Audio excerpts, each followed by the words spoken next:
Hi guys! So, ayan, nag-start ako ngayon araw na online selling dito sa Hong Kong. So, yung mga items na galing Pinas, so pinapaship ko dito sa Hong Kong. So, nag-start ako ngayon at ito, may benta ako ngayong araw. So, ngayon ilalagay ko siya sa ipon challenge ko. So, yan, sisimulan ko ngayon yung pag-iipon challenge. Kung alam nyo guys kung magkano ang laman ng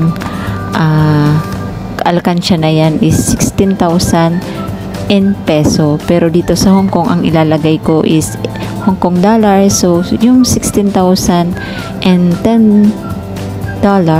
So, magiging 16,000 Hong Kong dollar siya guys. So, ayan, magsisimula tayong mag-ipon challenge dito sa Hong Kong. So, I hope na mapuno siya kahit paunti-unti. So, every Sunday, sa pagtitinda ko ng mga online selling, so sana may maipasok ako dito sa aking alkansya. So, sisimulan natin siya.